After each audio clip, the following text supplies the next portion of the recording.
ये video LCM topic का last video है जिसमें हम क्वेश्चन नंबर 29 से लेके 35 तक सॉल्व करेंगे। इससे पहली वीडियोस के लिंक मैंने आपको डिस्क्रिप्शन में दे दिए हैं, जहां से जाकर आप उन्हें देख सकते हैं।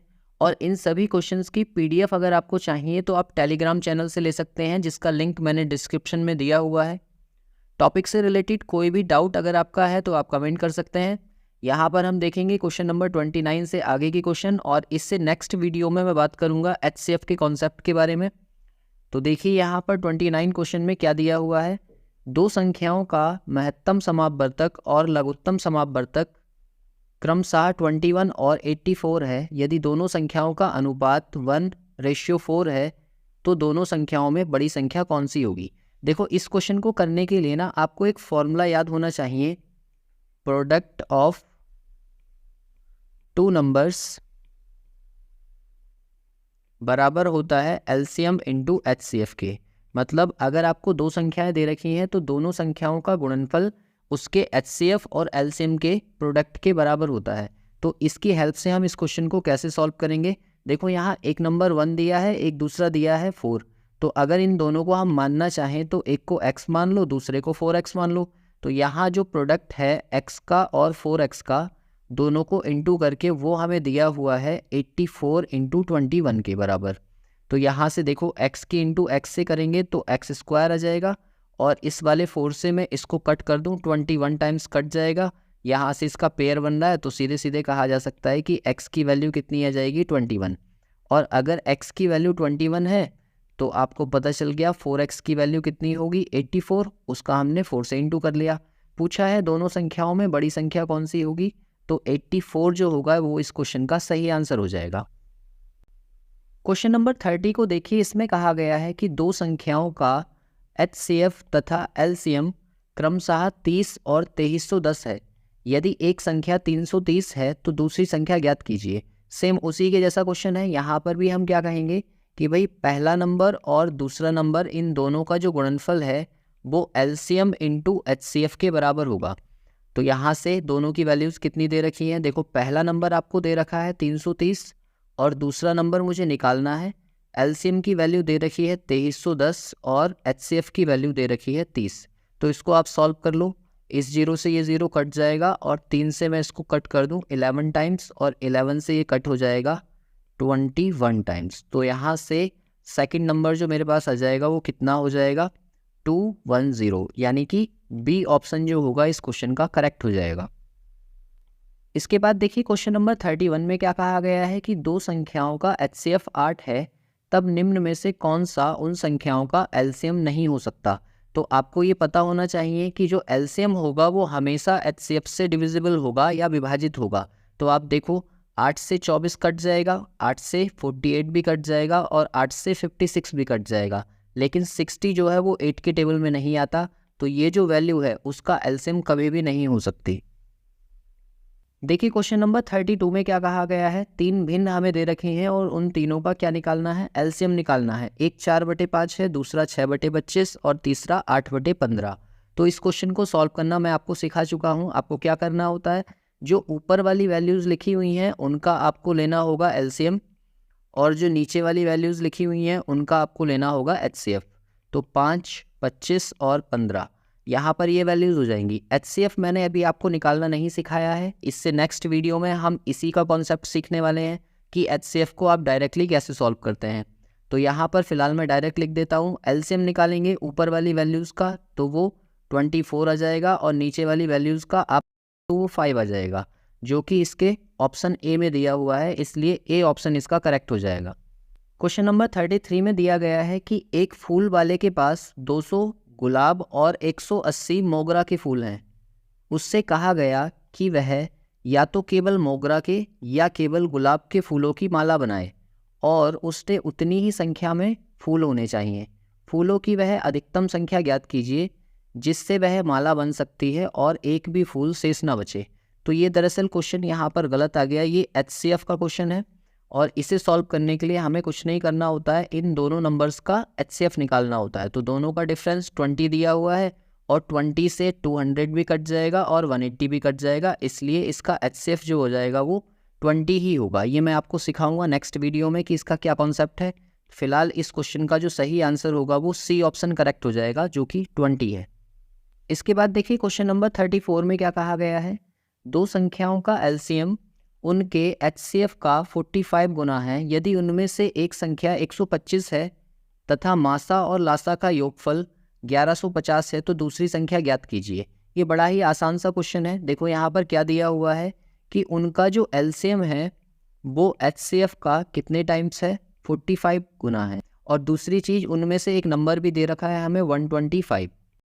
अगर हमें एलसीएम और एचसीएफ की वैल्यू जो दी हुई है वो 1150 उनका सम दिया हुआ है क्वेश्चन में, यहाँ लिखा है मासा और लासा का योगफल, तो यहाँ से पहली वाली इक्वेशन से मैं एलसीएम की वैल्यू भर दूँ इसमें, तो 45 एचसीएफ प्लस एचसीएफ की जो वैल्यू आ जाएगी वो 1150 के बराबर होगी।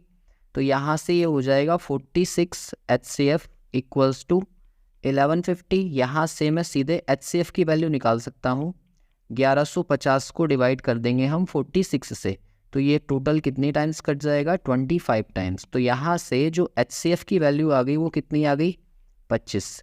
अब देखो इस वाली इक्वेशन को यूज़ करके मैं एलसीएम भी निकाल सकता हूँ, या फिर आप एक काम करो, first number into second number जो होता है वो एलसीएम इंटू एचसीएफ के बराबर होता है।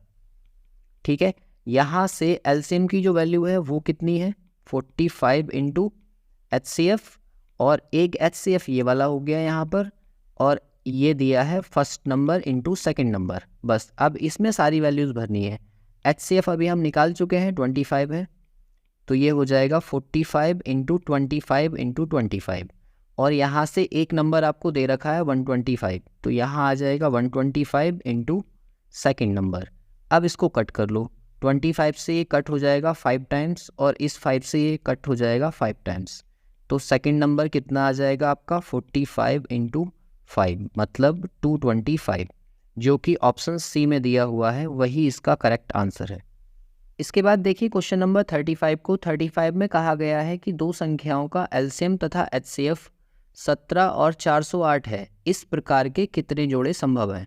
तो इस टाइप का क्वेश्चन भी मैंने आपको कराया है। इसमें जो फॉर्मूला लगता है वो कौन सा है, एलसीएम इक्वल्स टू होता है HCF into x into y. ठीक है, और एक्स और वाई क्या है, दोनों कोप्राइम नंबर्स हैं। तो एलसीएम की वैल्यू दे रखी है आपको 408, और एचसीएफ की वैल्यू है 17 इंटू एक्स वाई, और इस 17 से ये कट हो जाएगा कितने टाइम्स, 24 टाइम्स। तो यहाँ से एक्स वाई की वैल्यू आपकी आ जाएगी 24। तो अब आपको एक्स और वाई की वैल्यूज़ ढूंढनी होंगी, तो कितने पेयर आप बना सकते हैं, देखिए 24 इंटू 1 लिख देंगे, यहाँ से भी आ जाएगा, 12 इंटू 2 लिख देंगे, यहाँ से भी आएगा, और 8 इंटू 3 लिखेंगे तब भी यही आएगा, और 6 इंटू 4 लिखेंगे तब भी आपका 24 ही आएगा। तो यहाँ से 4 पेयर बनना है। अब हमें कौन से चाहिए, यहाँ से कोप्राइम वाले। तो कोप्राइम कौन कौन से हो जाएंगे, देखो पहला वाला हो जाएगा, दूसरा तो आएगा नहीं क्योंकि इसका एचसीएफ 1 नहीं है, तीसरा हो जाएगा, और चौथा भी नहीं आएगा।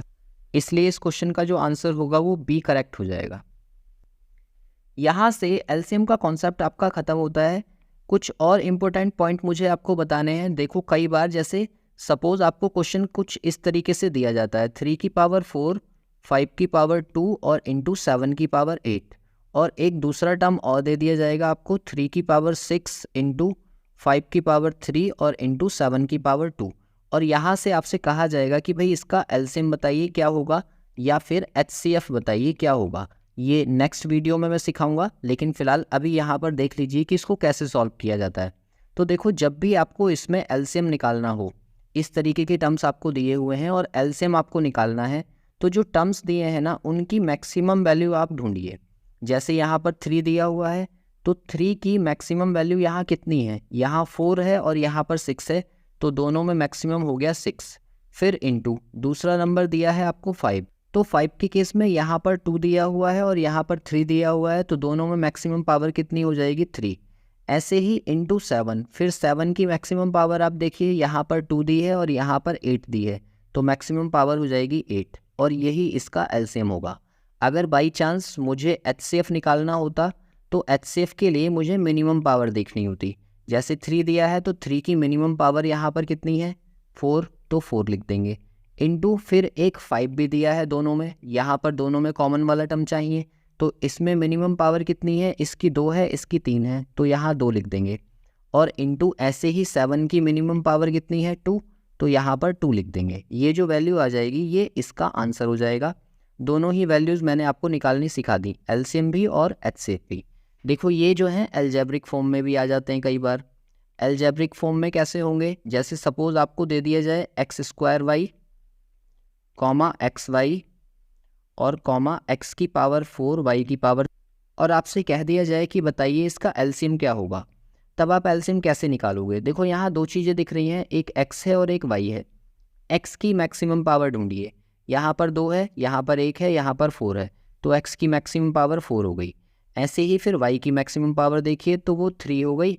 यही इसका हमारा आंसर हो जाएगा। ठीक है, अगर मुझे यहीं पर इसका HCF निकालना हो तो मैं फिर मिनिमम पावर ढूंढता, तो x की मिनिमम पावर यहाँ कितनी दे रखी है 1, और y की मिनिमम पावर कितनी है वो भी 1 है, तो यहाँ से xy जो हो जाता वो इसका HCF हो जाता। इस तरीके से आप एलसीएम और HCF के क्वेश्चंस इन वाले केसेस में भी देखेंगे। देखो दोस्त, यहाँ पर हम एलसीएम के कॉन्सेप्ट को ख़त्म कर रहे हैं। इससे नेक्स्ट क्लास में मैं आपको सिखाऊंगा HCF कैसे निकाला जाता है और एग्ज़ाम में आप HCF के क्वेश्चन को विद इन सेकेंड कैसे बनाएंगे। तो बने रहिए मेरे साथ डायनामिक लर्निंग पॉइंट पर। मिलते हैं नेक्स्ट वीडियो में।